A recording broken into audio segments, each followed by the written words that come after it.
کھلے آنکھ صلی اعلیٰ کہتے کہتے، کھلے آنکھ صلی اعلیٰ کہتے کہتے، کھلے آنکھ صلی اعلیٰ کہتے کہتے۔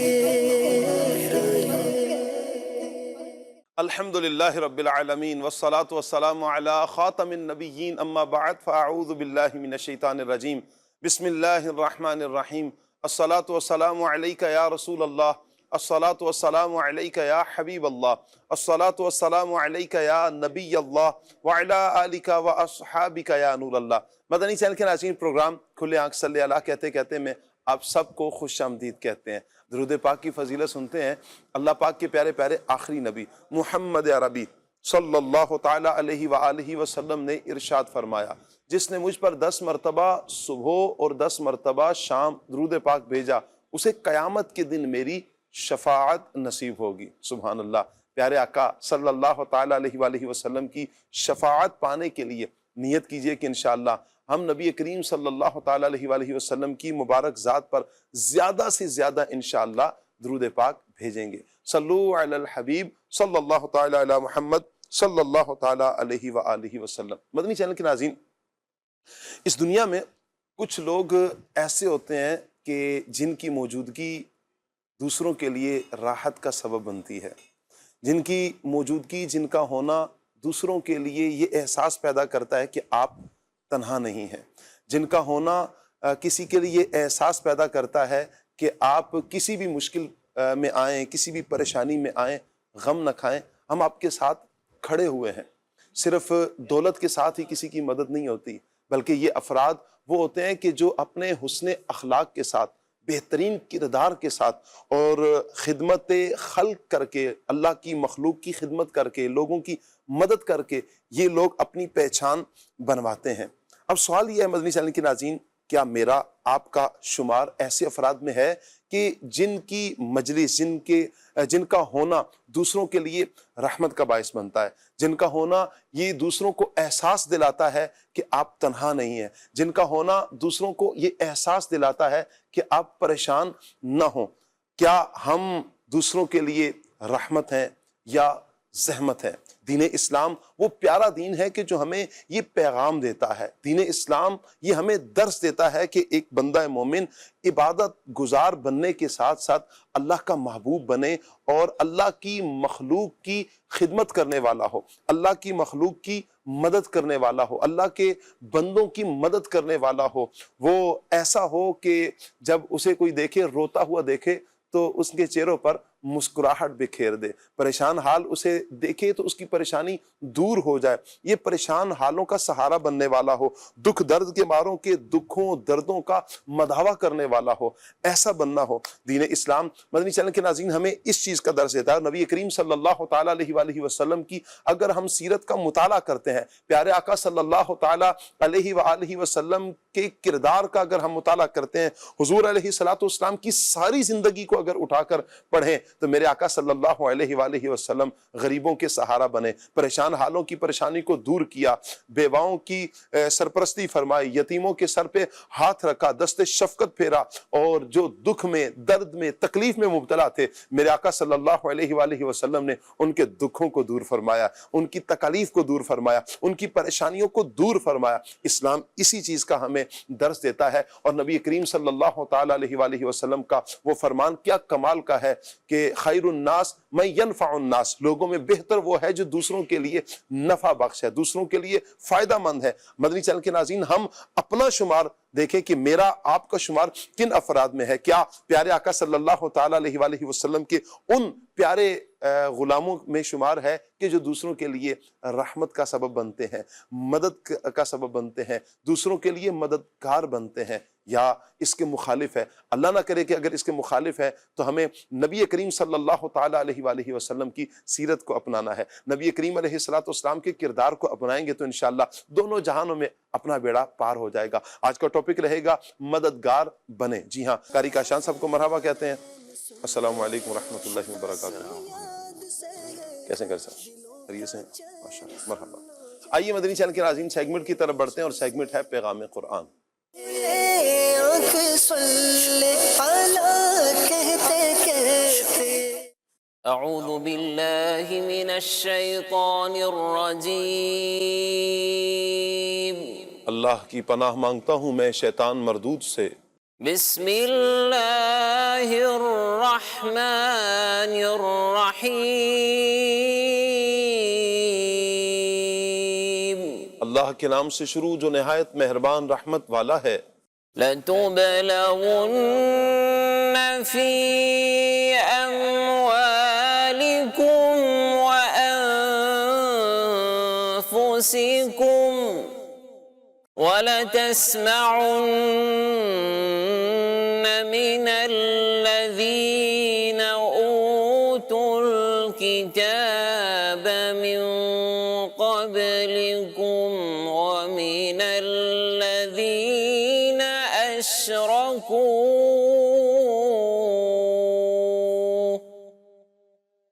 وَلَتَسْمَعُنَّ مِنَ الَّذِينَ أُوتُوا الْكِتَابَ مِنْ قَبْلِكُمْ وَمِنَ الَّذِينَ أَشْرَكُوا أَذًى كَثِيرًا وَإِن تصبروا وتتقوا فإن ذلك من عزم الأمور۔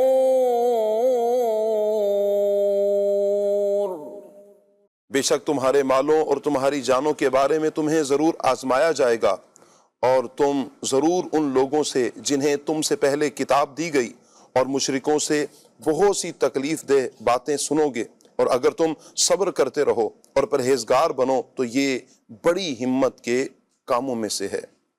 یہاں فرمایا کہ لَتُبْلَوُنَّ، تم ضرور آزمائے جاؤ گے۔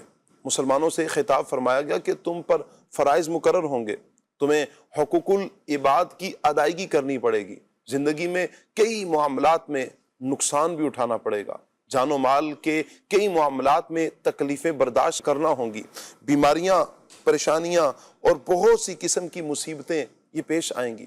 یہ سب تمہارے امتحان کے لیے ہوگا، لہٰذا اس کے لیے تیار رہنا اور اللہ پاک کی رضا اور اس کے ثواب پر نظر رکھ کر ان تمام امتحانات میں کامیاب ہو جانا، کیونکہ ان امتحانات میں انہی کے ذریعے ہی تو کھرے اور کھوٹے میں فرق کیا جاتا ہے، سچے اور جھوٹے میں امتیاز ظاہر ہوتا ہے۔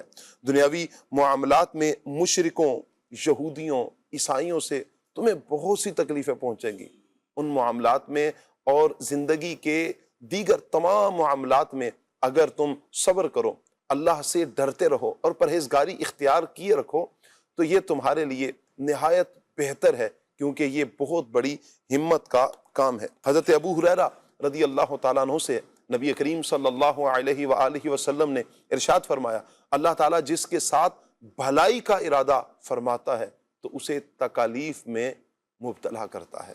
اللہ پاک سے ہم عافیت کا سوال کرتے ہیں۔ وَإِن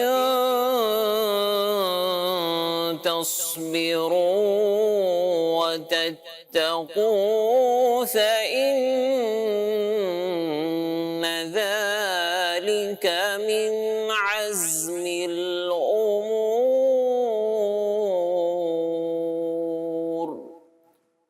صدق اللہ العظیم۔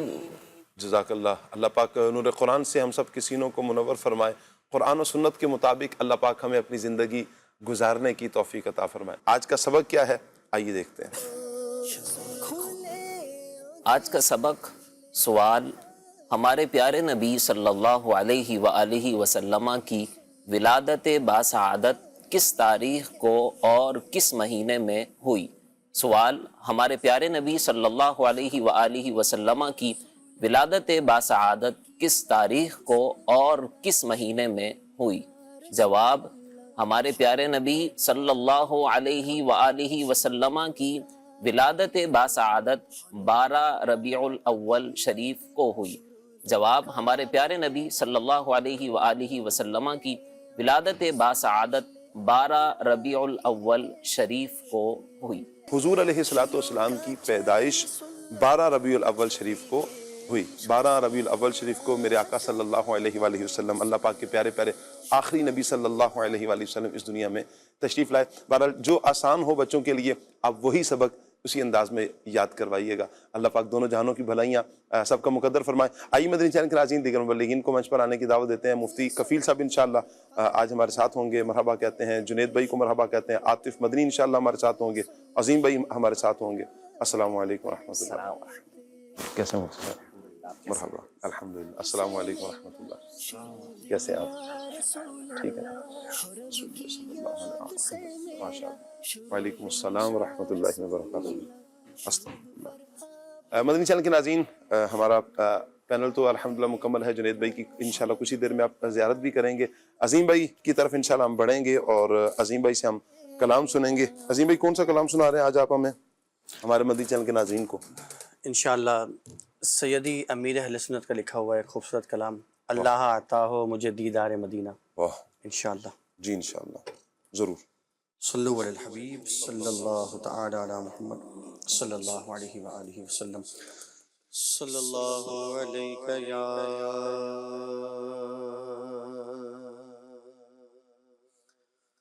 رسول اللہ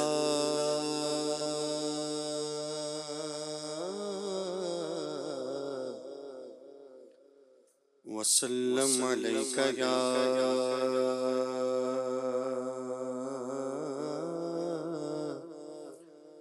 حبیب اللہ صلی اللہ علیک یا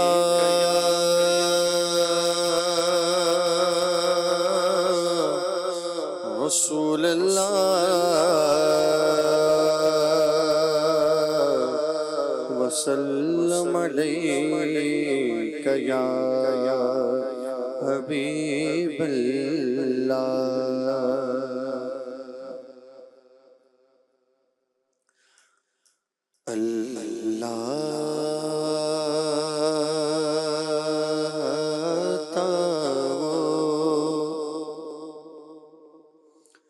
مجھے دیدار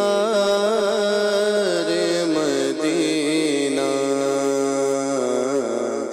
اللہ عطا ہو، مجھے دیدار مدینہ مدینہ اللہ عطا ہو۔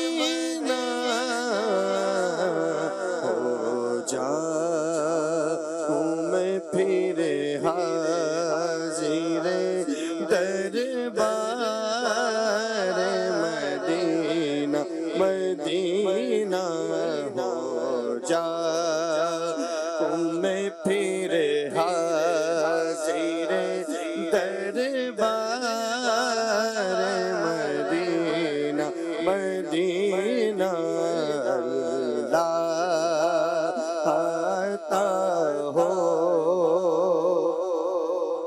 اور آنکھیں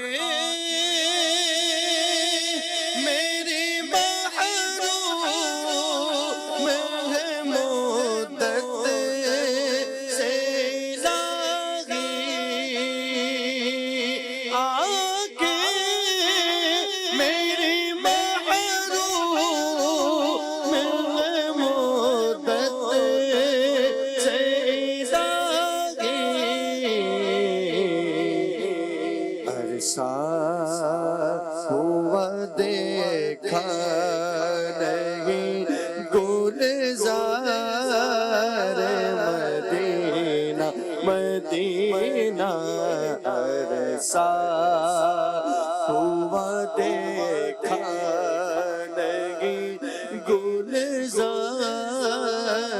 مدینہ مدینہ اللہ عطا ہو مجھے دیدار مدینہ مدینہ اللہ عطا ہو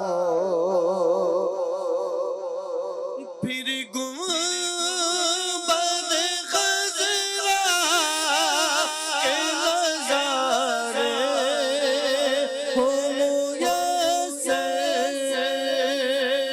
پھر گنبد خضرا کے نظارے ہو میسر مولا پھر گنبد خضرا کے نظارے ہو میسر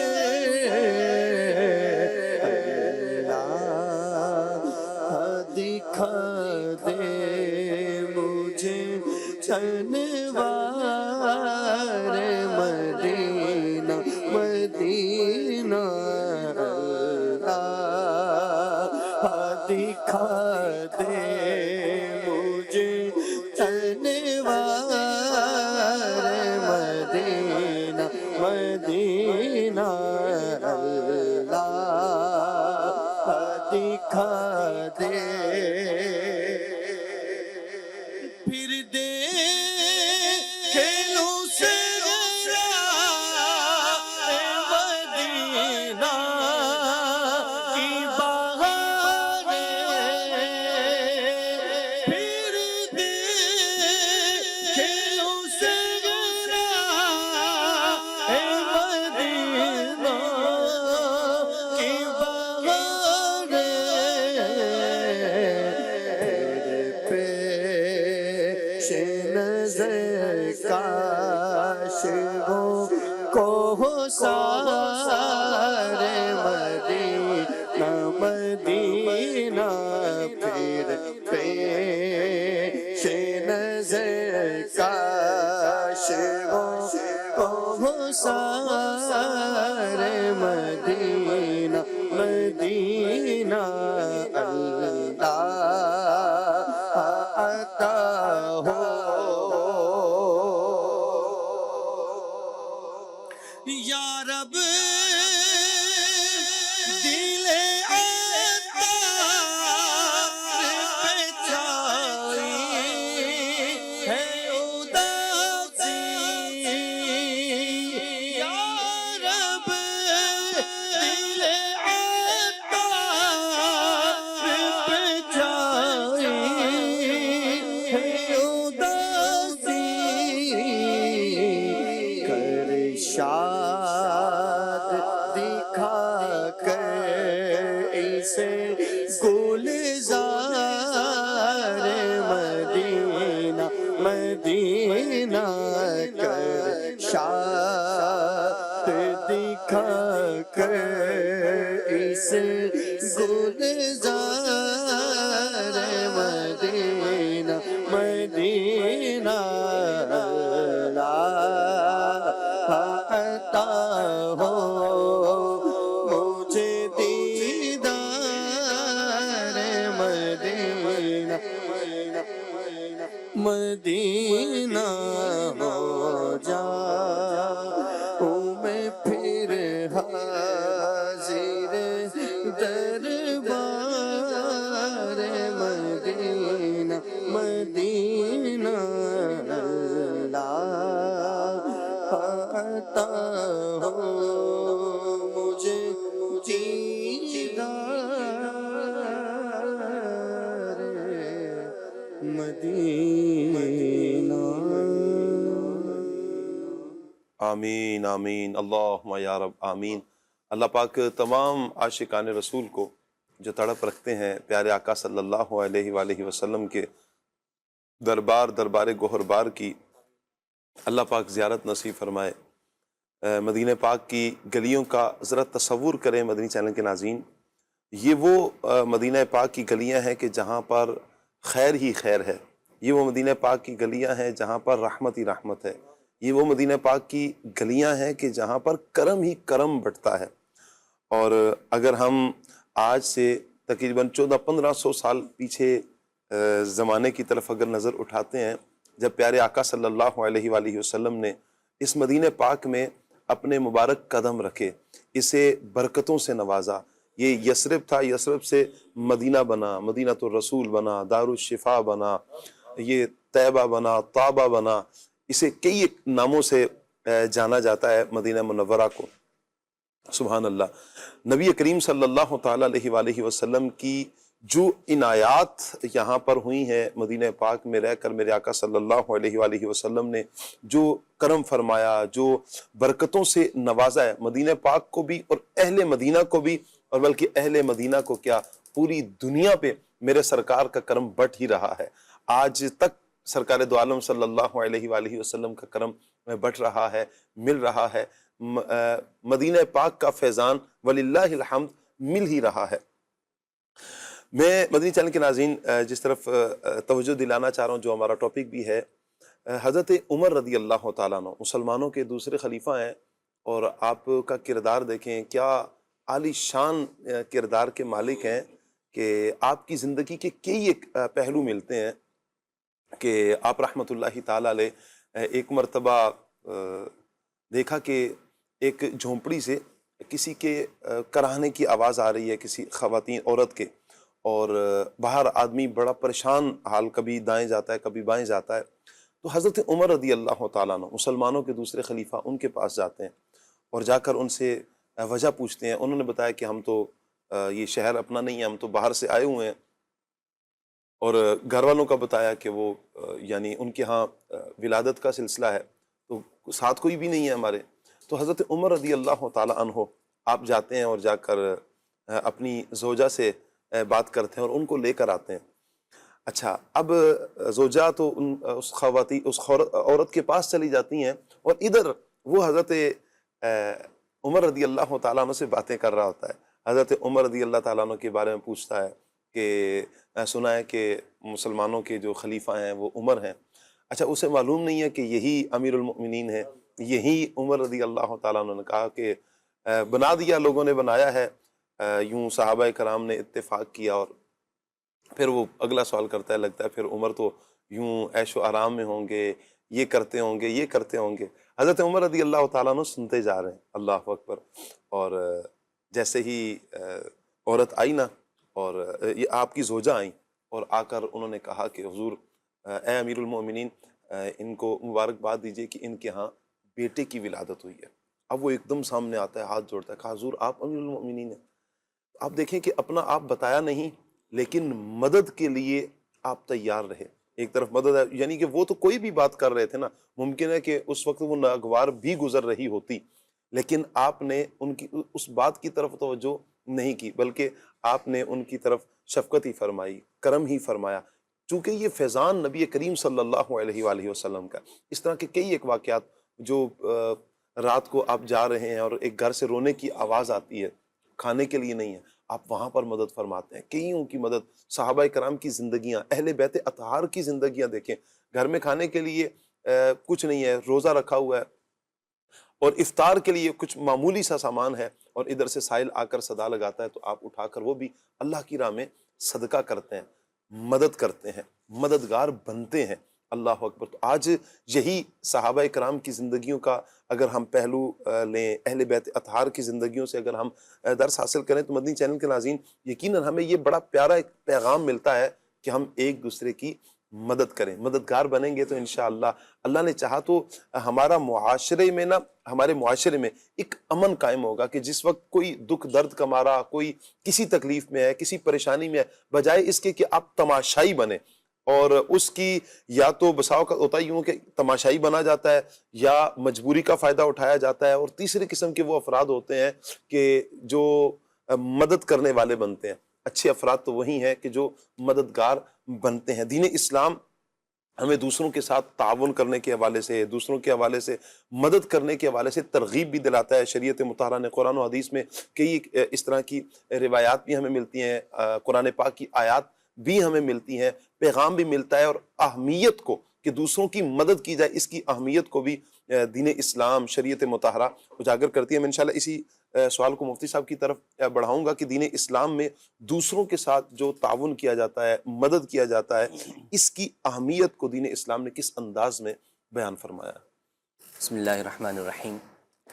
اللہ کریم نے قرآن مجید میں ارشاد فرمایا والمؤمنون والمؤمنات بعضهم اولیاء بعض، کہ مومن مرد اور عورتیں آپس میں ایک دوسرے کے ولی ہیں، مددگار ہیں۔ جی اس طرح یأمرون بالمعروف وینہون عن المنکر، کہ آپس میں بھلائی کا حکم دیتے ہیں اور بری بات سے روکتے ہیں۔ واہ، ایک اور مقام پر تعاون سے متعلق، مدد سے متعلق اللہ کریم نے ارشاد فرمایا وَتَعَاوَنُوا عَلَى الْبِرِّ وَالتَّقْوَىٰ وَلَا تَعَاوَنُوا عَلَى الْإِثْمِ وَالْعُدْوَانِ، کہ بھلائی اور نیکی کے کام پر ایک دوسرے کی مدد کرو، اور برائی اور زیادتی کے کام پر ایک دوسرے کی مدد نہ کرو۔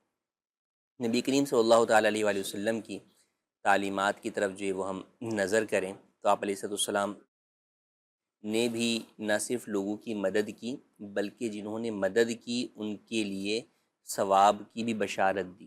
جی چنانچہ ایک غزوے میں ایک صحابی حضور کی بارگاہ میں حاضر ہوئے، جی عرض کی یا رسول اللہ مجھے سواری دے دیجئے، میرے پاس سواری نہیں ہے۔ تو آپ صلی اللہ علیہ وسلم نے ارشاد فرمایا کہ میرے پاس تو سواری نہیں ہے۔ اتنے میں ایک شخص جو ساتھ ہی کھڑا ہوا تھا اس نے کہا یا رسول اللہ میں ان کو فلاں کا بتا دیتا ہوں، یا ان کے پاس جائیں گے تو وہاں سے سواری مل جائے گی۔ تو وہ بتا دیتے، وہ شخص جو ہے وہ جاتا ہے ان کے پاس، وہ جا کے سواری لے آتا ہے۔ واہ، تو پھر نبی کریم صلی اللہ تعالیٰ علیہ وسلم نے ارشاد فرمایا کہ جو کسی کو کسی بھلائی کے کام پر اس کی رہنمائی کرے تو اسے بھی اس کام کے کرنے والے کی طرح ثواب ملے گا۔ واہ، یعنی اس شخص نے سواری تو نہیں دی، جی لیکن اس کو جس سے سواری مل سکتی تھی اس نے اس کی طرف اس کی رہنمائی کی، تو گویا کہ اس کو سواری دینے والے کی طرح جو ہے وہ ثواب ملے گا۔ اس سے یہ پتہ چلا کہ نیک کام پر، بھلائی کے کام پر ایک دوسرے کی مدد کرنا جی یہ ایک اتنا اچھا عمل ہے کہ بسا اوقات آپ وہ کام نہیں کر پاتے، لیکن آپ صرف اس کی جو مدد کر دیتے ہیں تو آپ کو حقیقتاً وہ کام کرنے والے کا ثواب مل جاتا ہے۔ کیا بات ہے!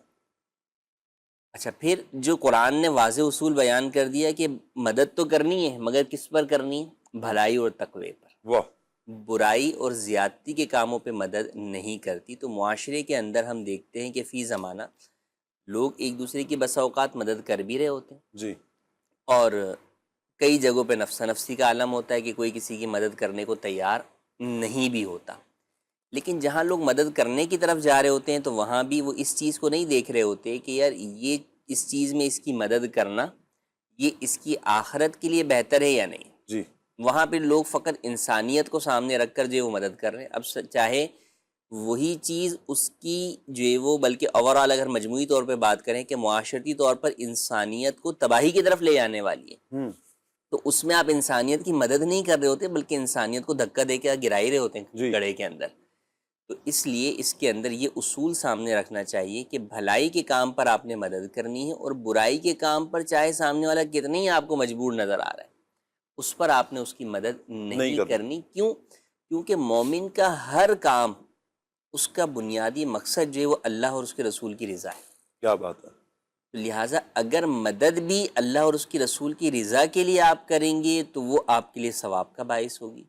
لیکن اگر آپ مدد تو کر رہے ہیں، آپ کو لگ رہا ہے کہ یہ کام یار اس کے لیے جو ہے وہ اچھا ہے، لیکن دوسری جانب وہی چیز اس شخص کو اگرچہ دنیا میں بظاہر تو فائدہ پہنچا رہی ہے لیکن آخرت میں اس کو جہنم کی طرف لے کر جا رہی ہے۔ اس کی میں چاہوں گا کہ مثال بھی وضاحت ہو جائے نا، تاکہ یہ تھوڑا سا مزید آسان ہو جائے ہمارے لیے سمجھنا۔ کئی مثالیں اس کی معاشرے کے اندر جو ہے وہ عام ہیں کہ ہم مدد کی جب بات کرتے ہیں، دیکھیں فی زمانہ کئی جگہوں کے اوپر آپ کو ڈاکومنٹیشن چاہیے ہوتے ہیں ضامن کے طور پر، ٹھیک ہے، آپ مکان جو ہے وہ لے رہے ہیں، رینٹ پر لے رہے ہیں، یا آپ جناب جو ہے وہ خرید رہے ہیں، یا آپ جو ہے وہ مکان جو ہے وہ لون کے اوپر جو ہے وہ لے رہے ہیں، تو کئی جگہوں پر ہوتا ہے کہ بھئی گواہ جو ہے وہ آپ بن جائیں، جی ٹھیک ہے۔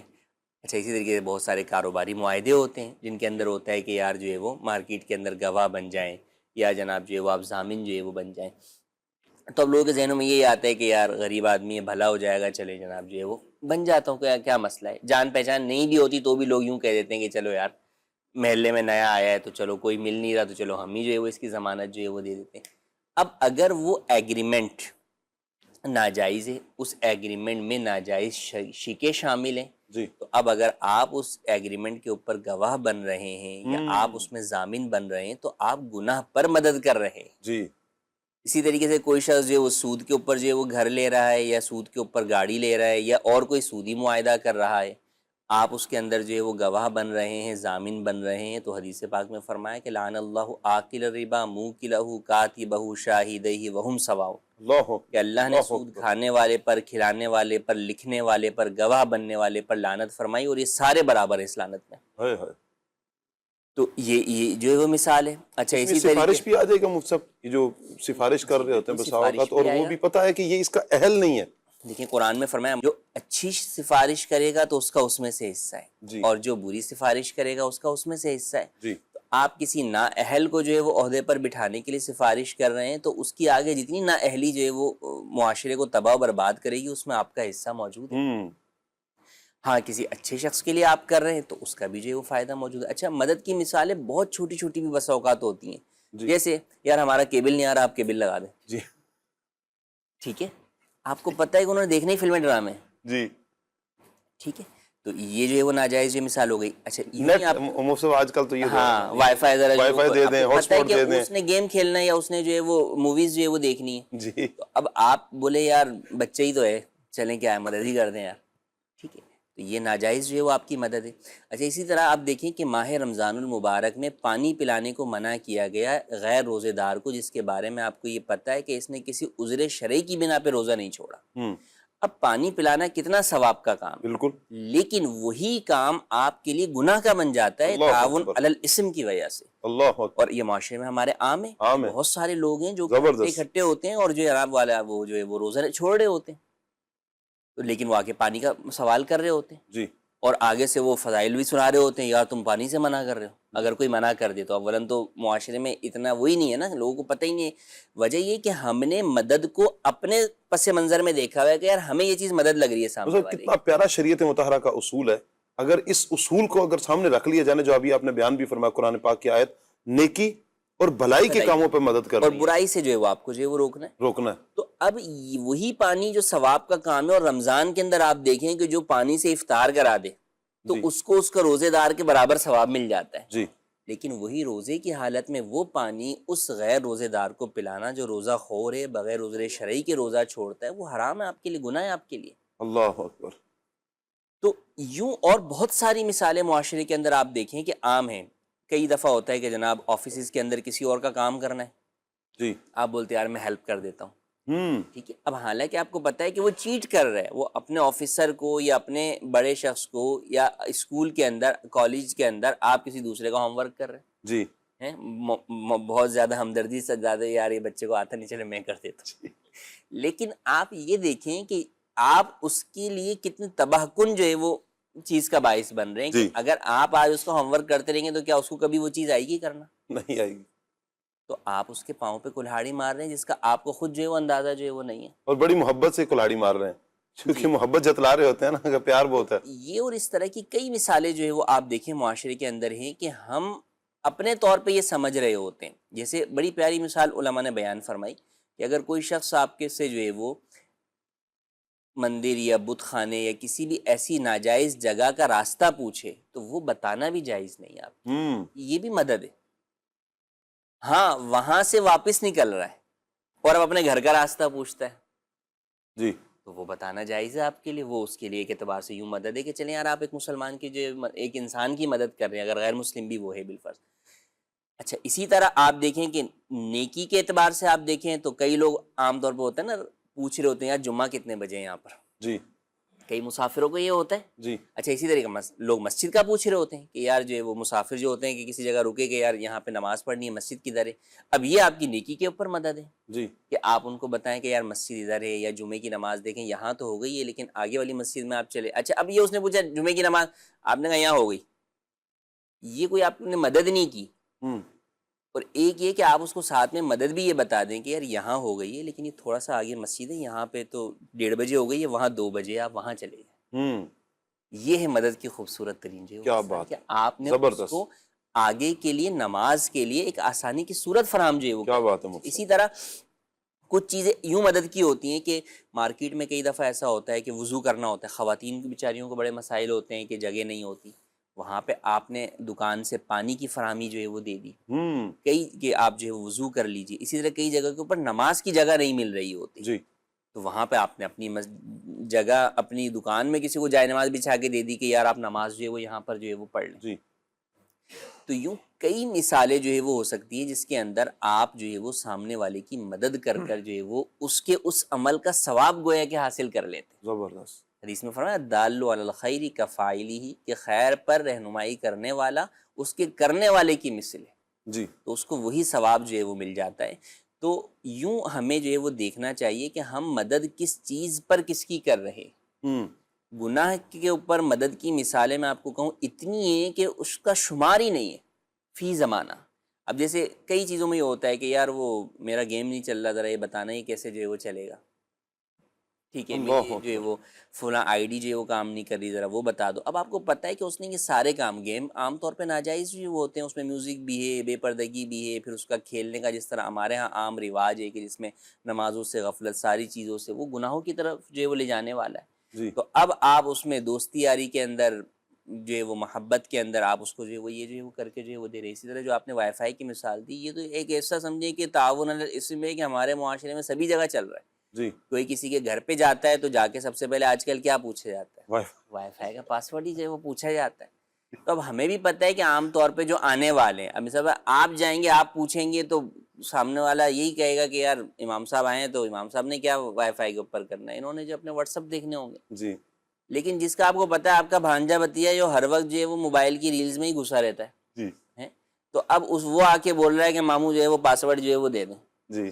تو اب آپ حسن زن کر لیں کتنا آپ نے کرنا ہے. صحیح ہو گیا. تو وہ ہوگا ہی نہیں آپ کے لیے بھی. تو اس میں اچھا بات وہی ہوتی ہے کہ ایسے وقت کے اندر ہم یہ سوچ رہے ہوتے ہیں کہ یار منع کروں گا نا برا لگ جائے گا. جی.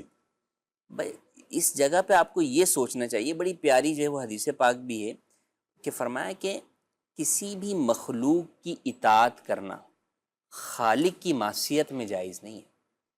اللہ عز و جل خالق و مالک ہے، اس کی نافرمانی میں آپ سوچیں یار اس کی بات مان لو، یہ نہیں. جی. سب سے پہلے رب کی بات ہے. تو اب ذرا اسی کو اس پہلو سے سوچ لیں کہ یار کل قیامت میں اگر اللہ کریم نے مجھ سے یہ سوال کر لیا کہ تم نے یہ گناہ پہ مدد کیوں کی تھی، اچھا تمہیں کیا جواب دے سکوں؟ وہ سب یوں ہوتا ہے کہ بسا اوقات نا بندہ کیا بھی دیتا ہے، بھائی میں تمہیں نہیں دوں گا، تم یہ ریلز دیکھو گے، تم گیم کھیلو گے، یا تم فلمیں ڈراموں کی طرف جاؤ گے. تو وہ آگے سے یقین بھی دلا رہا تھا نہیں نہیں نہیں ماموں میں نہیں دیکھوں گا، میں سچی توبہ کرتا ہوں، آپ ایک مرتبہ مجھے دے دیں. اب پتہ ہے کہ اس نے کہا بھی کہ ہے تو بچہ ہی ہے، لیکن اس نے کہا بھی ہے کہ میں نہیں دیکھوں گا. لیکن کیا اس صورت میں لیکن گمان یہی ہے کہ یہ اس طرف جا سکتا ہے، جائے گا، تو پھر بھی ہم مدد نہیں کریں گے. کسی کو یہ سوچ لیں کہ اگر ان کا اس وقت جو ڈیٹا ہے نا وہ ہو لمیٹڈ 1 GB، اور اب وہ یہی سارے وعدے دلا کر ان سے لے تو یہ دیں گے یا نہیں دیں گے؟ کبھی بھی نہیں دیں گے. نہیں دیں گے. تو بس یہی چیز وہاں پر جو ہے وہ لے کر آئے. ٹھیک ہو گیا. ٹھیک ہے. تو اپنی لمیٹیشنز کو یاد کریں. اگر ڈیٹا کی لمٹ یاد ہے نا آپ کو، تو اپنے اور رب کے درمیان کے جو معاملات ہیں اس چیز کی بھی لمٹ کو یاد رکھیں کہ میری لمٹ کیا ہے. جی. رب تعالیٰ نے مجھے کس لمٹ تک جو ہے وہ جانے کی اجازت دی. زبردست. کیا جب بات ہے. اس لمٹ کو یاد کر لیں گے تو انشاءاللہ جو ہے وہ ساری چیزیں کرنا جو ہے وہ آسان ہو جائے. یہ اللہ کرے مدنی چینل کے ناظرین ہم اپنا ذہن بنا لیں. بڑی بہت پیاری گفتگو مفتی صاحب نے فرمائی، یقین کریں بہت مزہ آیا. اور اصول جس وقت ہم اپنے ذہن میں رکھ لیں گے نا، اصول کہ نیکی اور بھلائی کے کاموں میں مدد کرنی ہے، برائی کے کام میں، گناہ کے کام میں کوئی مدد نہیں کرنی، کسی کا لحاظ نہیں رکھنا، نہ چھوٹے کا نہ بڑے کا. بالکل آپ اپنے آپ کو پیچھے کر لیں. بھائی آپ اپنی آخرت کو سامنے رکھیں نا، اپنی عاقبت کو سامنے رکھیں نا.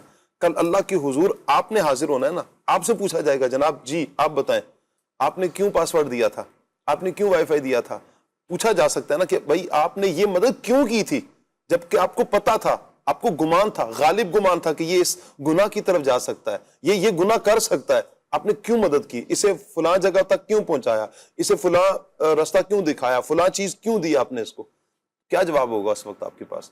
کوئی جواب نہیں ہوگا۔ اللہ نہ کرے، اللہ نہ کرے، اللہ پاک عافیت فرمائے کہ کسی ایک عمل کی وجہ سے اگر کوئی پھنس گیا، کہاں جائیں گے؟ ادھر کسے جا کر استغاثہ کریں گے؟ کسے جا کر کہیں گے کہ کوئی اس وقت ہماری مدد کرے؟ یقین کریں مدنی چینل کے ناظرین، بہت نازک اور بہت حساس معاملہ، یوں کہے کہ آخرت کا معاملہ ہے۔ اس کی حساسیت کو اپنے پیش نظر رکھیں۔ جب بندہ اس کی حساسیت کو اپنے پیش نظر رکھتا ہے تو پھر وہ کسی کی پرواہ نہیں کرتا، لومۃ لائم کا خوف کیے بغیر وہ اپنے یہ دیکھتا ہے کہ میرا اور میرے رب کا تعلق کیا ہے، مجھے میرے رب نے کیا حکم ارشاد فرمایا، بس وہ پھر اپنے اللہ کے حکم کے آگے کسی بندے کے اس کو سامنے نہیں لاتا، کسی کو خاطر میں نہیں لائے گا۔ بھائی ہاں، نیکی میں مدد کریں، بھلائی کے کاموں میں مدد کریں، حسن اخلاق کا مظاہرہ کریں، حسن کردار کا مظاہرہ کریں، حسن گفتار کا مظاہرہ کریں، ہر اعتبار سے ایک اچھا مسلمان بن کر ہمیں سامنے رہنا ہے۔ لیکن کوئی یہ کہے کہ ہم کسی کے لیے گناہ کے لیے مددگار ثابت ہوں، ایسا نہیں ہو۔ مدد کرنی ہے، ضرور مدد کرنی ہے، مددگار بننا ہے، لیکن کون سی مدد؟ جو نیکی پر مشتمل ہو، جو بھلائی کے کام پر مشتمل ہو۔ میرے آقا جان عالم صلی اللہ تعالیٰ علیہ وآلہ وسلم کی میں چاہوں گا کچھ احادیث بیان کی جائیں مدد کرنے کے حوالے سے، کہ مدد کرنی ہے۔ یہ تو واضح ہو گیا کہ مدد کرنی ہے، تو کون سی مدد کرنی ہے، کون سی نہیں کرنی۔ لیکن جس مدد کے حوالے سے نبی کریم صلی اللہ علیہ وآلہ وسلم نے حکم ارشاد فرمایا ہے، روایات میں فضائل بیان ہوئے ہیں، میں چاہوں گا کہ کچھ فضائل بیان کیے جائیں، پیارے آقا صلی اللہ علیہ وسلم کی احادیث کچھ بیان کی جائیں۔ بسم اللہ الرحمن الرحیم۔ آپ مفتی صاحب نے تو بڑی خوبصورت گفتگو فرمائی اس حوالے سے کہ کس کی مدد کرنی ہے اور کس کی نہیں کرنی، کن کاموں پر کرنی ہے۔ اور والحدیث طیبہ کے اندر نبی پاک صلی اللہ علیہ وسلم نے بے شمار حدیث ایسی ہیں جن کے اندر مسلمانوں کی مدد کے حوالے سے ترغیب ارشاد فرمائی گئی ہے، اور باقاعدہ اس کے فضائل بیان کیے گئے ہیں کہ کس انداز میں مدد کریں گے تو اللہ تبارک و تعالیٰ اس پر انعام کیا عطا فرمائے گا۔ جی، حدیث پاک کا مضمون ہے، ارشاد فرمایا گیا کہ بندہ جب تک اپنے بھائی کی مدد میں رہتا ہے اللہ تبارک و تعالیٰ اس کی مدد فرماتا رہتا ہے۔ یعنی اب مدد کیا ہے؟ وہ بھلائی کے کاموں میں بھی ہو سکتی ہے، کسی بھی معاملے میں ہو سکتی ہے، جو دینی اعتبار سے بہتر ہو، شرعاً جائز ہو، اس پر مدد کرنا اس کے یہ فضائل ہیں۔ حضرت عبداللہ بن عمر رضی اللہ تعالیٰ عنہ سے روایت ہے، نبی پاک صلی اللہ علیہ وسلم نے ارشاد فرمایا، رحم کرنے والوں پر رحمان رحم فرماتا ہے، تم زمین والوں پر رحم کرو، آسمانوں کی بادشاہت کا مالک تم پر رحم کرے۔ واہ واہ، سبحان اللہ۔ اور اسی طرح حضرت عبداللہ بن عمر رضی اللہ تعالیٰ عنہ کی ایک اور روایت ہے، رسول خدا صلی اللہ علیہ وسلم نے ارشاد فرمایا، مسلمان کا بھائی ہے، نہ اس پر ظلم کرے، نہ اس کی مدد چھوڑے، اور جو شخص اپنے بھائی کی حاجت پوری کرنے کی کوشش میں ہو اللہ پاک اس کی حاجت پوری فرما دیتا ہے۔ سبحان اللہ۔ اور جو شخص مسلمان سے کسی ایک تکلیف کو دور کرے اللہ پاک قیامت میں اس کی تکلیف دور فرمائے گا۔ سبحان اللہ۔ اور جو شخص کسی مسلمان کی دنیا میں پردہ پوشی کرے اللہ تبارک و تعالیٰ قیامت میں اس کی پردہ پوشی فرمائے گا۔ یہ اشاسا بڑی خوبصورت بات ہے۔ آج کل ہمیں اگر کسی کی بات پتہ چل جائے تو سمجھے کہ وہ بیچارہ پھر ہمارے ہاتھ میں کھلونا بن جاتا ہے، بار بار اس کو بلیک میل کریں گے، ہاں تمہاری وہ فلاں بات مجھے پتہ ہے، اگر تم یہ کرو گے تو میں فلاں کو بتا دوں گا، فلاں کو کر دوں گا۔ تو اب یہ بھی غور رکھیں، اس کی ایک بات آپ کو معلوم ہے اور اللہ تبارک و تعالیٰ جو ساری چیزوں سے باخبر ہے، وہ دلوں میں آنے والے خیالات، ذہنوں میں گزرنے والی جو آپ کی سوچیں ہیں ان سے بھی باخبر ہے، وہ آپ کے سارے عیبوں پر خبردار ہے۔ اگر وہ لوگوں پر تمہارے عیب ظاہر کر دے، اب دنیا میں اس کا ایک عیب بیان کریں گے تو قیامت کے دن اللہ تبارک و تعالیٰ نے اگر ساری مخلوق کے سامنے جن سے دنیا میں محبت کرتے ہو، جن کے سامنے اپنی عزت کی حفاظت کے لیے کوششیں کرتے ہو، جن کے سامنے اپنی عزت کی بڑی جو ہے وہ دیکھ بھال کرتے ہو، ان کے سامنے قیامت کے دن جب رازوں سے پردہ اٹھے گا، جب عیب جو ہے وہ لوگوں کے سامنے ظاہر ہوں گے تو اس وقت کیفیت کیا ہوگی۔ تو اس حدیث پاک سے ہمیں ڈرنا چاہیے کہ دنیا میں مسلمانوں کی پردہ پوشی کریں گے تو اللہ تبارک و تعالیٰ قیامت کے دن تمہاری پردہ پوشی فرمائے گا۔ اسی طرح حضرت سیدنا ابو ہریرہ رضی اللہ تعالیٰ عنہ سے روایت ہے، بڑی خوبصورت اور پیاری حدیث پاک ہے، اور یوں سمجھیے کہ ایک بندے کا اور اللہ تبارک و تعالیٰ کا مکالمہ ہوگا قیامت کے دن مسلمانوں کی مدد کے حوالے سے، اور اللہ تبارک و تعالیٰ کس انداز میں اپنے بندے سے سوال فرمائے گا اور پھر بندہ جو ہے وہ کس انداز میں جواب دے گا، اور پھر اللہ تبارک و تعالیٰ وہ سارے سوالات کے جوابات کس انداز میں ارشاد فرمائے گا۔ حدیث پاک میں آتا ہے، نبی پاک علیہ الصلوۃ والسلام نے ارشاد فرمایا، اللہ رب العزت قیامت کے دن ایک شخص سے ارشاد فرمائے گا، اے ابن آدم، بے میں بیمار تھا اور تو نے میری عیادت نہیں کی، یعنی میں بیمار تھا تو نے میری عیادت نہیں کی. وہ عرض کرے گا میرے رب میں تیری عیادت کیسے کرتا، تو رب العالمین ہے، تو سب کو پالنے والا ہے. اللہ کریم ارشاد فرمائے گا کیا تجھے علم نہ تھا کہ میرا فلاں بندہ بیمار ہے، تم نے اس کی عیادت کیوں نہ کی؟ اگر تم اس کی عیادت کرتے تو ضرور میری رضا کو وہاں پاتے. جی.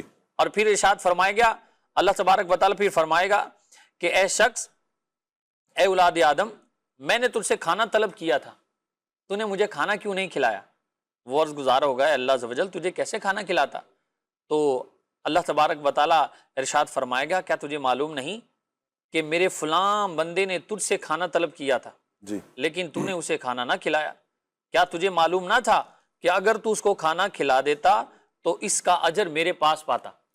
اور پھر اللہ تبارک و تعالیٰ ارشاد فرمائے گا اے ابن آدم، میں نے تجھ سے پانی طلب کیا تھا، اللہ اکبر. تو نے مجھے پانی نہ پلایا.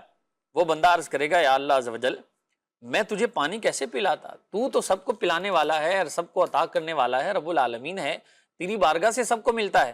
اللہ پاک ارشاد فرمائے گا کیا تجھے معلوم نہیں میرے فلاں بندے نے تجھ سے پانی کا سوال کیا تھا، تو نے اسے پانی نہ پلایا، اگر تو اسے پانی پلا دیتا تو ضرور اس کا اجر آج مجھ سے پاتا. اللہ. اب یہ نہیں، حدیث پاک دیکھیے کہ بندوں کی مدد کو گویا کہ اللہ تبارک و تعالیٰ نے ایک اپنے بندے کو ثواب دینے کے لیے یہ یوں گویا کہ ارشاد فرمایا کہ بندے کی مدد کرنا ہے اس طرح ہی ہے جیسے میری ایک طرح سے مدد ہے، اور یہ مراد اس سے کہ میرے پاس اس کا اجر ہے اگر تو اس کی بندے کی مدد کر دیتا.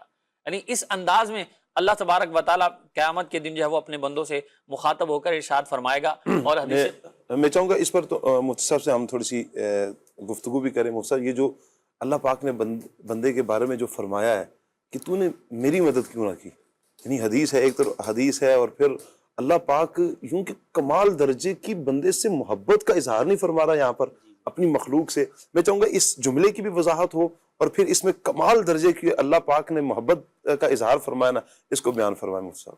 جی دیکھیے حدیث قدسی ہے یہ، اور یہاں پر چونکہ حقیقی معنی جو ہے وہ مراد نہیں ہے جی. کہ اللہ پاک جو ہے وہ ان تمام چیزوں سے پاک ہے، کھانے سے پاک ہے، اور پھر وہ کسی کا محتاج نہیں ہے، ساری دنیا جو ہے وہ اس کی محتاج ہے. تو آگے حدیث میں ہی بیان کر دیا گیا کہ یہاں پر جو اللہ پاک نے نسبت اپنی طرف فرمائی وہ در حقیقت اپنے بندوں کی طرف جو ہے وہ فرمائی. جیسے فی سبیل اللہ جو کہا جاتا ہے، اللہ کے راستے میں خرچ کرنا، اللہ کی راہ میں خرچ کرنا، وہ کیا ہے؟ وہ سب ان سب کے اندر در حقیقت بندوں کی ہی مدد ہو رہی ہے. کہ زکوٰۃ بھی آپ دے رہے ہیں کہ اللہ کے لیے جو ہے وہ مال جو ہے وہ نکال دینا. وہ جو قرض حسنہ کی بات کی گئی وہ بھی تو مدد. قرضاً حسنہ، کہ جو اللہ کو کون ہے جو قرض حسنہ دے، تو اللہ تو ان تمام چیزوں سے پاک ہے. جی. لیکن وہاں پر بات یہی ہے کہ اللہ کے جو بندے ہیں جو محتاج ہیں ان کو جو ہے وہ دینا، یہ در حقیقت جو ہے وہ ان کو دینا در حقیقت جو ہے وہ اللہ کی بارگاہ میں جو ہے وہ پیش کرنا ہے. تو یہاں پر جس طرح نا بیت اللہ، جی، اللہ کا گھر جو ہے وہ کہا گیا، تو اللہ تو وہاں رہنے سے پاک ہے، اللہ کہیں بھی رہنے سے پاک ہے کہ جسم اور جسمانیت سے جو ہے وہ پاک ہے، لیکن تعظیماً اور تشریفاً جو ہے وہ اس کی نسبت جو ہے وہ اپنی طرف جو ہے وہ کی گئی. تو اسی طرح یہاں پر بندے سے کمال محبت گویا کہ رب العالمین نے جو ہے وہ اس کے اندر جو ہے وہ ظاہر فرمائی کہ میرے بندے کو کھلانا در حقیقت مجھے جو ہے وہ دینا ہے. جی، میری راہ میں دینا ہے، میری راہ میں دینا ہے کہ تم میرے حکم کے اوپر جو ہے وہ عمل کر رہے ہو. کہ قرآن و حدیث کے اندر اسی بات کی جو ہے وہ تعلیم دی گئی. تو بالکل اس سے یہاں پہ علماء نے بھی فرمایا کہ جب بندہ کسی بھی اس کو دے، مستحق شخص کو دے، تو احسان نہ جتائے، بلکہ وہاں پہ یہ سوچے کہ میرا مال رب کی بارگاہ میں قبول ہونے کا ذریعہ یہ سامنے والا بن رہا ہے، تو مجھے اس کا احسان مند ہونا چاہیے. کیا بات ہے کہ اگر یہ نہیں ہوتا تو پھر میں رب کی بارگاہ میں کیسے مال پیش کرتا. جی.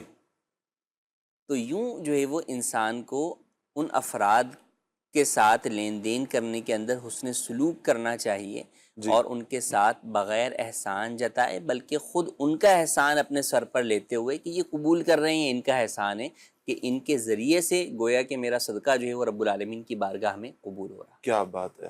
اللہ پاک ہمیں ان آیات احادیث پر عمل کرتے ہوئے مدد کرنے کا ذہن، اللہ کرے کہ مدد کرنے کا ذہن بنے اور ایک دوسرے کی مدد کرنے میں ہم کامیاب ہو جائیں. مزید میں چاہوں گا جنید بھائی، ہمارے اسلاف کا جو انداز تھا کہ یہ جب خدمت کرتے، لوگوں کی مدد کرتے اور اس کے لیے پیش رہتے، میں چاہوں گا اس حوالے سے کچھ ارشاد فرمائیں۔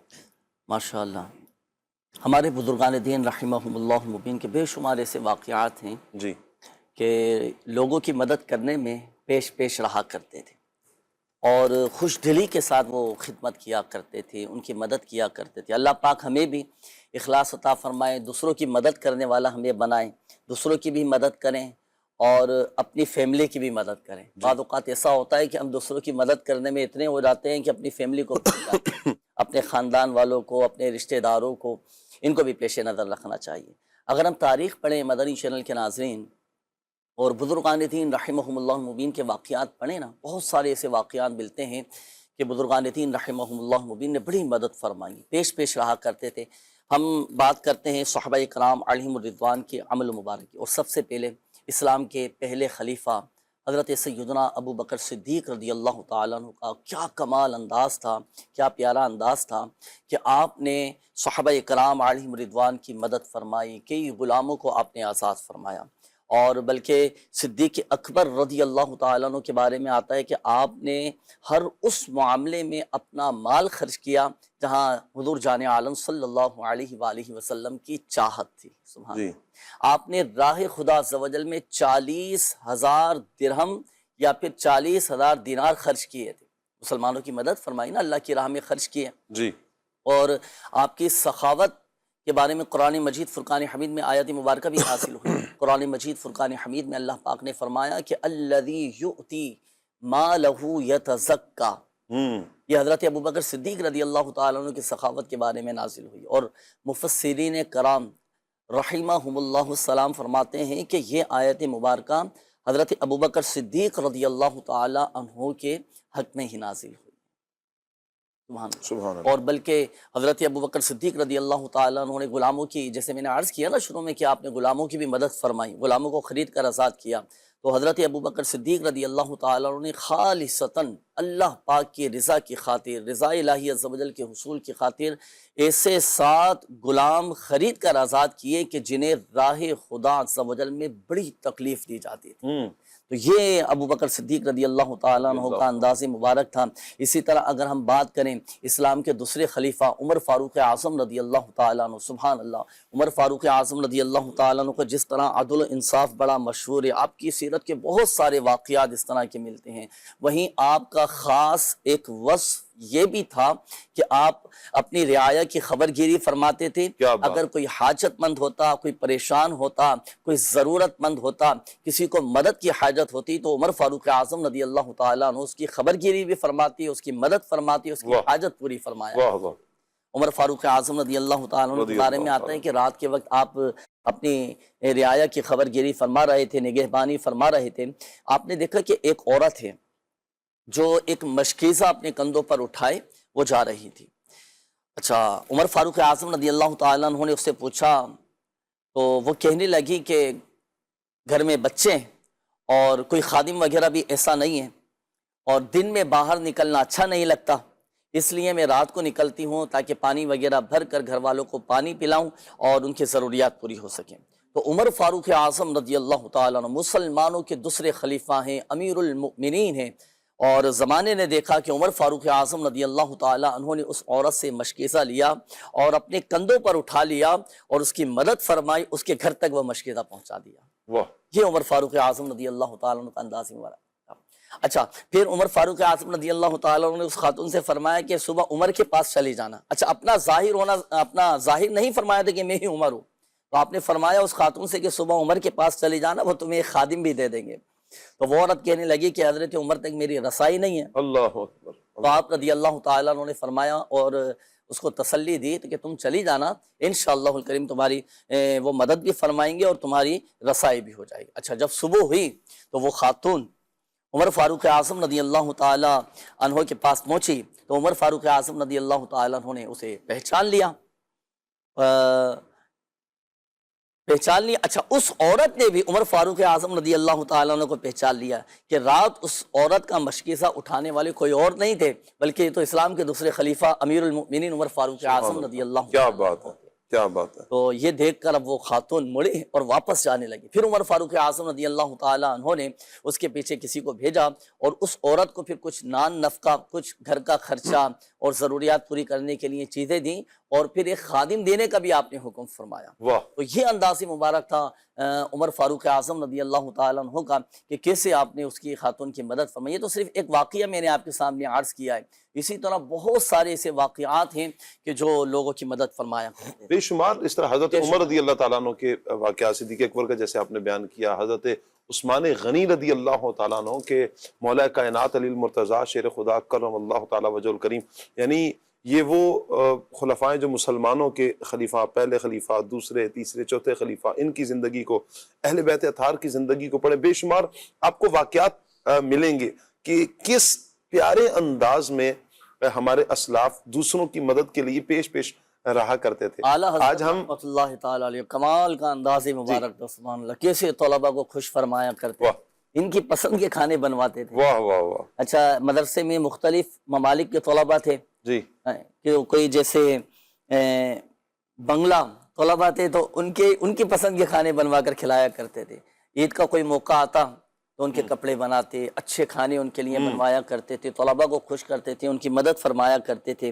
تو یہ اعلیٰ حضرت امام احمد رضا خان علیہ رحمۃ الرحمن کا انداز مبارک تھا کہ وہ دینی طلباء پر بھی خرچ فرمایا کرتے۔ کیا بات ہے، کیا بات ہے ہمارے آقا اعلیٰ حضرت امام اہل سنت کی، یعنی اپنے اسلاف کو اگر ہم پڑھتے ہیں نا مدنی چینل کے ناظرین، اسلاف میں یہ وصف کمال درجے کا پایا جاتا ہے الحمدللہ۔ جو اللہ پاک کے برگزیدہ بندے ہیں ان میں یہ وصف پایا جاتا ہے۔ اچھا، پھر ایک طرف دیکھیں کہ مدد بھی کر رہے ہیں، مدد وہی جو اللہ اور اس کے رسول کا حکم ہے، وہ والی مدد ہرگز نہیں ہے کہ جو شروع میں بیان بھی ہوئی کہ بسا اوقات ہم اسے نیکی سمجھ تو رہے ہوتے ہیں، مدد سمجھ رہے ہوتے ہیں، لیکن وہ ہوتی حقیقت میں گناہ پر مدد ہے۔ اللہ پاک سے ہم عافیت کا سوال کرتے ہیں، مددگار بننا ہے نیکی کے کاموں پر، بھلائی کے کاموں پر۔ آئیے پیارے پیارے بچوں کی کچھ ویڈیوز ہیں، ویڈیو دیکھتے ہیں۔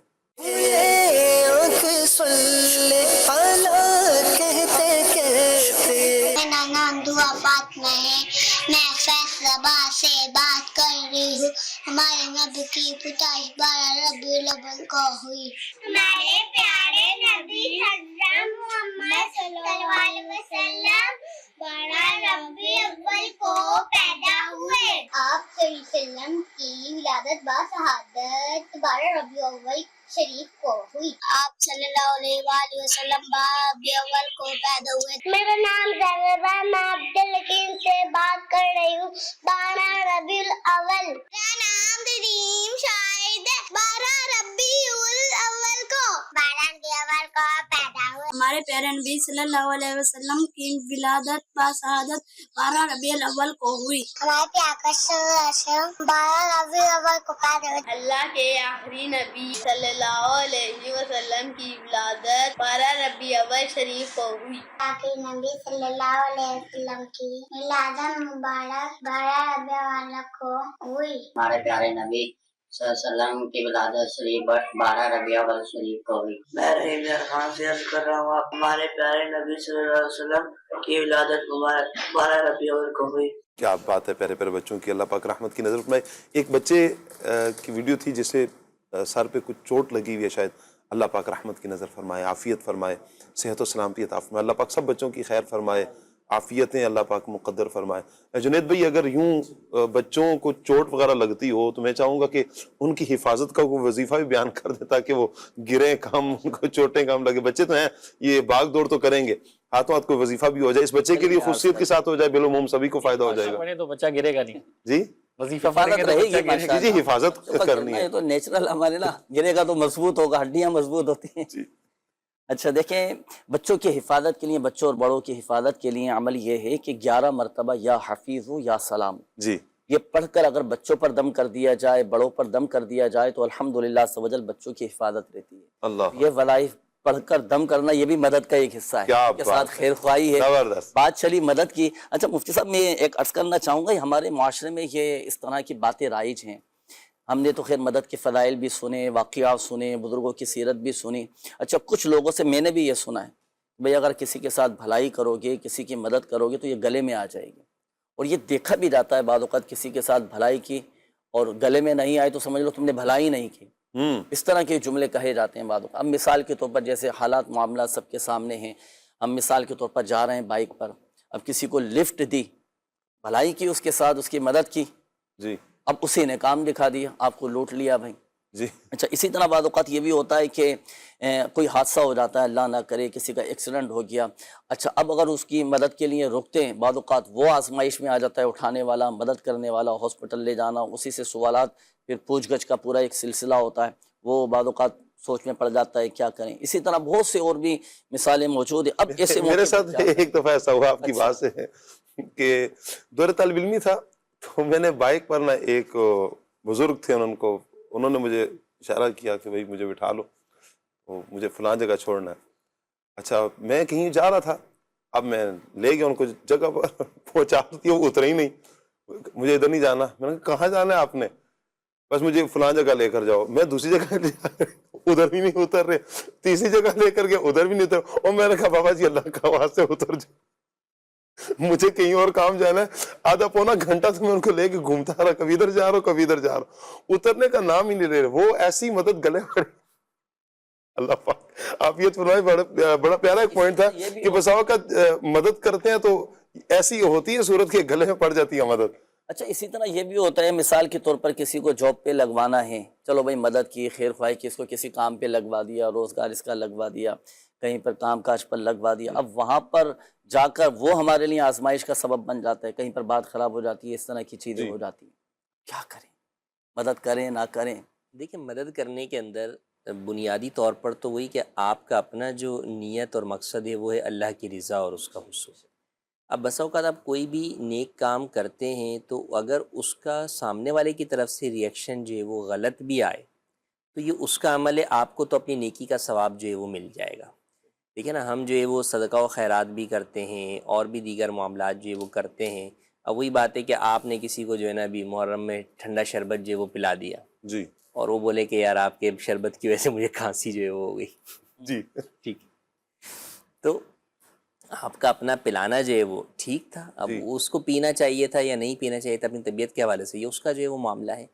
اب اس میں کچھ چیزیں تو ہوتی ہیں قانونی اعتبار سے، یا بہت زیادہ واضح قرائن ہوتے ہیں ایسے کہ یار اس وقت جو ہے وہ یہ چیز سیف نہیں ہے. بہت رات جو ہے وہ آپ جو ہے وہ کہیں سے گزر رہے ہیں، اب وہاں پر جو ہے وہ آپ کو کوئی رکنے کے لیے جو ہے وہ کہتا ہے اور سیفٹی کے اعتبار سے بھی مناسب نہیں ہے وہاں پر جو ہے وہ رکنا یا اس وقت کسی کو جو ہے وہ اپنی گاڑی پر بٹھانا، تو ٹھیک ہے آپ اس وقت جو ہے وہ نہ بھی جو ہے وہ بٹھائیں.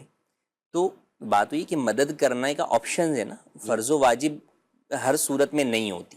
تو لہٰذا اگر آپ کو بظاہر قرائن سے یہ نظر آ رہا ہے کہ یار اس وقت یہ چیز جو ہے وہ نقصان دہ ہے، تو آپ جو ہے وہ اس کو ڈراپ جو ہے وہ کر سکتے ہیں، اس کو جو ہے وہ چھوڑ سکتے ہیں. لیکن ایک یہ کہ کسی کے ساتھ کوئی ایک حادثہ ہو جانا اور وہ اس بات سے اوورآل مجموعی طور پر ہی جو ہے وہ سب ساروں کی مدد سے ہی اپنا ہاتھ کھینچ کر بیٹھے رہے، یہ درست نہیں.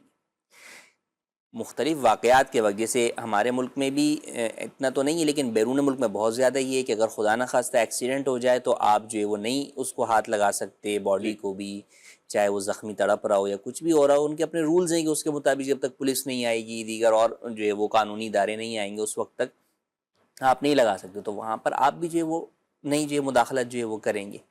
لیکن وہی بات ہے کہ جہاں پر ایسا جو ہے وہ نہیں ہے، آپ کوئی مدد جو ہے وہ کر سکتے ہیں، تو وہاں پر آپ کو اللہ کی رضا کے لیے مدد کرنی چاہیے. اور آپ وہی بات ہے کہ اللہ کی رضا کے لیے مدد کریں گے تو اگر کبھی کسی سامنے والے کی وجہ سے یا کسی تھرڈ پارٹی کی وجہ سے کسی مشکل میں بھی آئیں گے تو آپ اپنی یہ نیت رکھیں کہ یار اللہ کی رضا کے لیے یہ کام کیا، اللہ میری مدد فرمائے گا.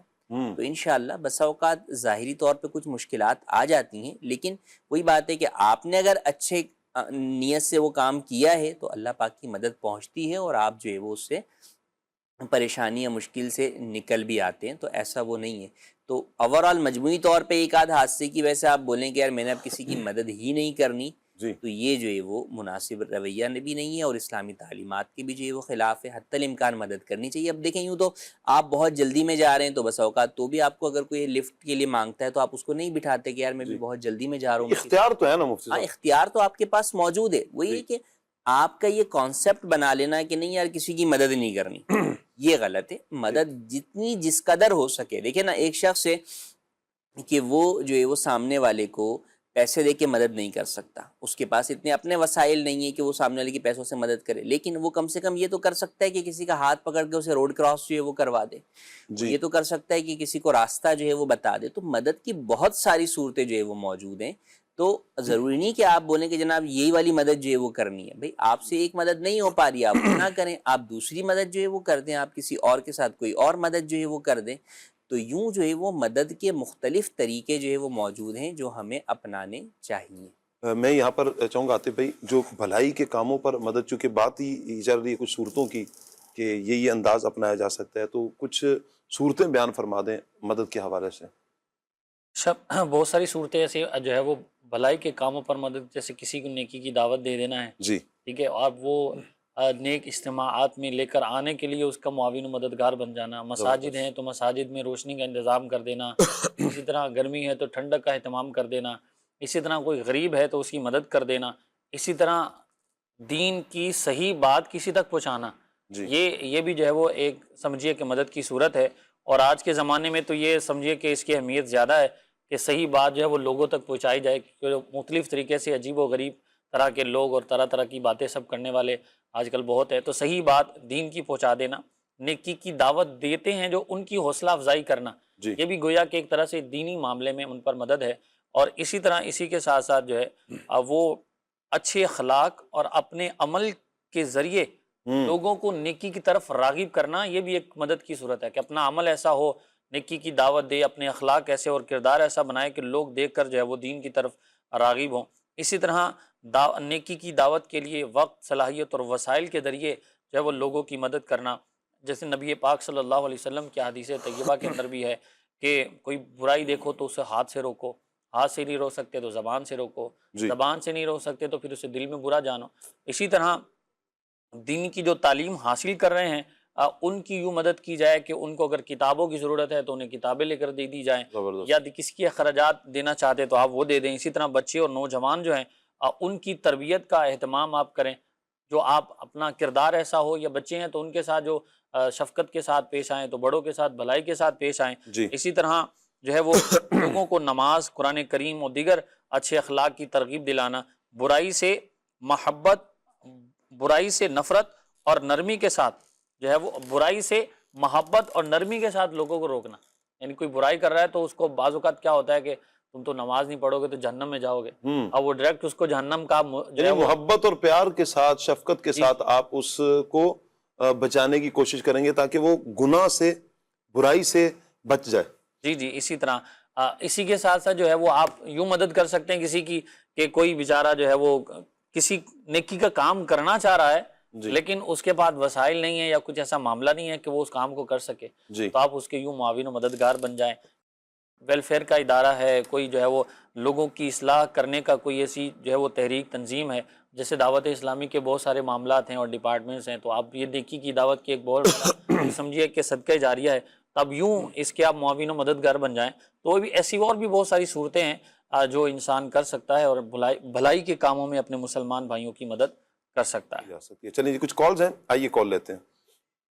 محمد ارسلان اتری مدینہ الاولیاء ملتان شریف سے بات کر رہا ہوں۔ کھلے آنکھ صلی اللہ کہتے کہتے میں آج کا موضوع بہت ہی پیارا ہے۔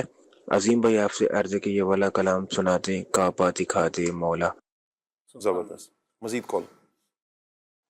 محمد احتشام اتاری خانوال سے ماشاء اللہ کھلے آنکھ صلی اللہ کہتے کہتے جو علم میں نہیں ہوتا وہ علم میں اضافہ کرتا ہے۔ ثاقب بھائی آپ سے گزارش ہے میرے لیے مدینے کی دعا فرما دیجئے، اور جنید بھائی آپ سے گزارش ہے کوئی ایسا روحانی علاج بتا دیں جس سے ہم جلد سے جلد مدینے چلے جائیں، اور آپ سے بھی گزارش ہے میرے لیے مدینے کی دعا فرما دیجئے، اور نعت خان بھائی سے گزارش ہے مجھے والی نعت سنا دیجئے۔ میں